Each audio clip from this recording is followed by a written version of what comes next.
Hello ladies and gentlemen, welcome to the Morrowind Book Club. Today we're going to be reading Words and Philosophy. It's got a nice hefty weight of 3 and a value of 225. Let's see what it's got inside. You have gained knowledge from this book. Your long blade skill has increased to 44. Alright, Lady Bennock's Words and Philosophy. Lady Elena Bennock, former master of the Valenwood Fighters Guild and head of the Emperor's personal guard in the Imperial City, has been leading a campaign to reacquaint the soldiers of Tamriel with the sword. I met with her on 3 different occasions for the purposes of this book. The first time was at her suite in the palace, on the balcony overlooking the gardens below. I was early for the interview, which had taken me nearly 6 months to arrange, but she gently chided me for not being even earlier. I've had time to put up my defenses now, she said, her bright green eyes smiling. Lady Bennock is a Bosmer, a wood elf, and like her ancestors, took to the bow in her early years. She excelled at the sport, and by the age of 14, she had joined the hunting party of her tribe as a jackspur, a long-distance shooter. During the Black Year of 396, when the Parik tribe began their rampage through southeastern Valenwood, with the aid of powers from the Somerset Isle, Lady Bennock fought the futile battle to keep her tribe's land. I killed someone for the first time when I was 16, she says now. I don't remember it very well. He or she was just a blur on the horizon, where I aimed my bow. It meant no more to me than shooting animals. I probably killed 100 people like that during that summer and fall. I didn't really feel like a killer until that wintertide, when I learned what it was like to look into a man's eyes as you spilled his blood. It was a scout from the Parik tribe who surprised me while I was on camp watch. We surprised each other, I suppose. I had my bow at my side and I just panicked, trying to string an arrow when he was half a yard away from me. It was the only thing I knew to do. Of course, he struck first with his blade, and I just fell back in shock. You always remember the mistakes of your first victim. His mistake was assuming because he had drawn blood and I had fallen that I was dead. I rushed at him the moment he turned from me towards the sleeping camp of my tribesmen. He was caught off guard, and I wrested his blade away from him. I don't know how many times I stabbed at him. By the time I stopped, when the next watch came to relieve me, my arms were black and blue with strain.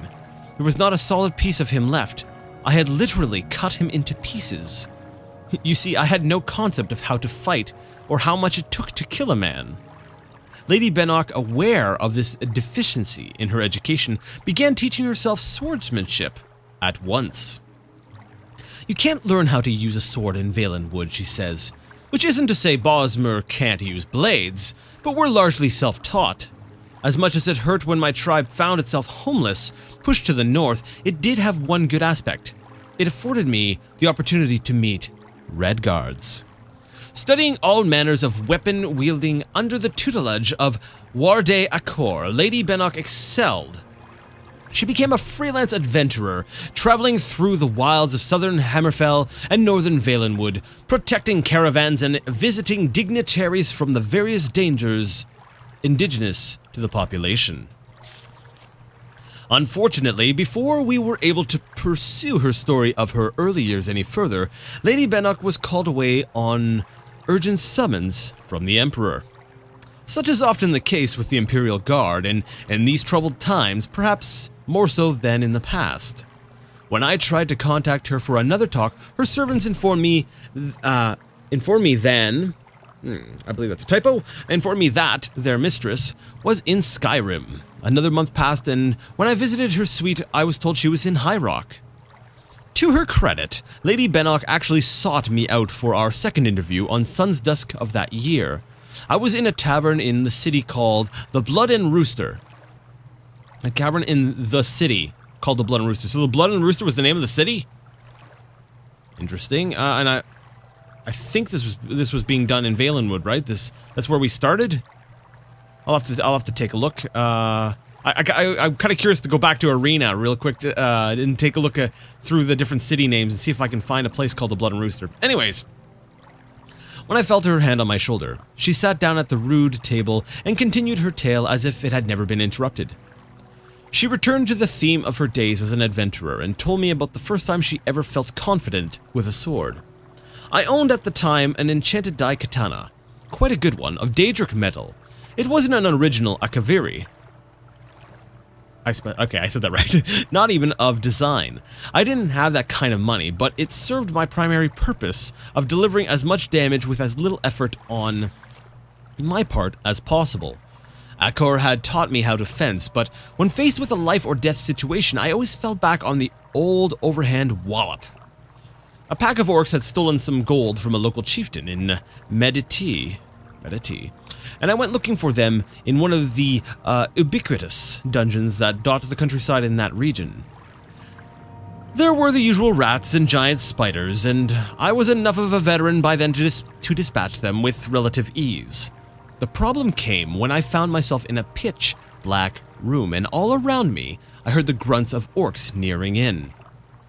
I waved my sword around me, connecting with nothing, hearing their footsteps coming ever nearer. Somehow I managed to hold back my fear and to remember the simple exercises Master Akor had taught me. I listened, stepped sideways, swung, twisted, stepped forward, swung in a circle, turned around, sidestepped, swung. My instinct was right. The orcs had gathered in a circle around me, and when I found a light, I saw that they were all dead. Group style! Yeah, sorry. That's when I focused on my study of swordplay. I'm stupid enough to require a near-death experience to see the practical purposes, you see. Lady Bennock spent the remainder of the interview responding in her typically blunt way to the veracity of various myths that surrounded her and her career. It was true that she became the master of the Valenwood Fighters Guild after winning a duel with the former master, who was a stooge of the Imperial Battle Mage, the traitor Yagar Tharn. It was not true that she was the one responsible for the Valenwood Guild's disintegration 2 years later. Actually, the membership in the Valenwood chapter was healthy, but in Tamriel overall the mood was not conducive for the continued existence of a non-partisan organization of freelance warriors. It was true that she first came to the Emperor's attention when she defended Queen Akorithi of Sentinel from a Breton assassin. It was not true that the assassin was hired by someone in the High Court of Daggerfall. At least, she says wryly, that has never been proven. It was also true that she married a former servant, Urkin, after he had been in her service for 11 years. No one knows how to keep my weaponry honed like he does, she says. It's a practical business. I either had to give him a raise or marry him.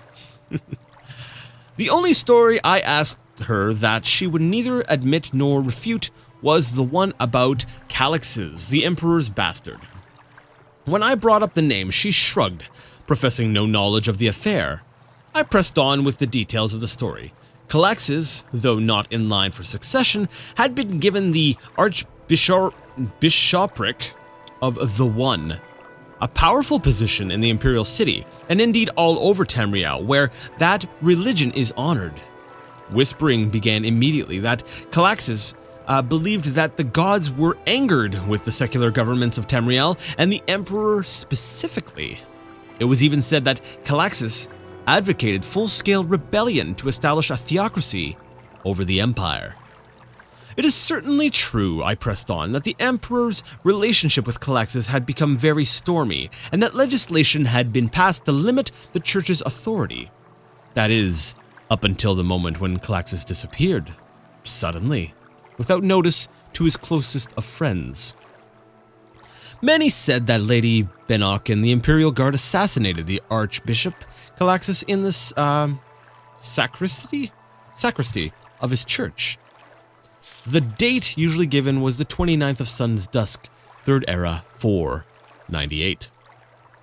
Of course, responds Lady Bennock with one of her mysterious grins. I don't need to tell you that the Imperial Guard's position is as protectors of the throne, not assassins. But surely no one is more trusted. No one is more trusted that the guard. Maybe than But surely no one is more trusted than the guard for such a sensitive operation, I say carefully. Lady Bennock acknowledges that, but merely says that such details of her duties must remain secret as a matter of imperial security. Unfortunately, her ladyship had to leave early the next morning, as the Emperor had business down south. Of course, I couldn't be told more specifics. She promised to send me word when she returned so we could continue our interview. As it turned out, I had business of my own in the Somerset Isle, compiling a book on the Sigic Order. It was therefore with surprise that I met her ladyship 3 months later in Firsthold. We managed to get away from our respective duties to complete our third and final interview on a walk along the Diceto, the great river that passes through the royal parks of the city. Steering away from questions of her recent duties and assignments, which I guessed rightly, she was loath to answer, I returned to the subject of sword fighting. Frandar Hundig, she says, lists 38 grips, 750 offensive and 1,800 defensive positions, and nearly 9,000 moves essential to sword mastery. The average hack and slasher knows one grip, which he uses primarily to keep from dropping his blade. He knows one offensive position, facing his target, and one defensive position, fleeing. Of the multitudinous rhythms and inflections of combat, he knows less than one. The ways of the warrior were never meant to be the easiest path. The archetype of the idiot fighter is as solidly ingrained as that of the brilliant wizard and the shrewd thief. But it was not always so. The figure of the philosopher swordsman, the blade-wielding artist are creatures of the past, together with the swordslinger of the Red Guards, who was said to be able to create and wield a blade with but the power of his mind. The future of the intelligent blade wielder looks bleak in comparison to the glories of the past. Not wanting to end our interviews on a sour note, I pressed Lady Elena Bennock for advice for young blade swingers just beginning their careers. When confronted with a wizard, she says, throwing petals of canth leaf into the Diceto, close the distance and hit him hard. That was actually a fun read. That has been Lady Bennock's Words and Philosophy, and that will conclude this, we'll say, edition of the Morrowind Book Club. If you liked the video, go ahead and give it a thumbs up. If you didn't, leave it a thumbs down. Either way, let me know what you thought in the comments section. And until next time, I would like to ask you all to game on.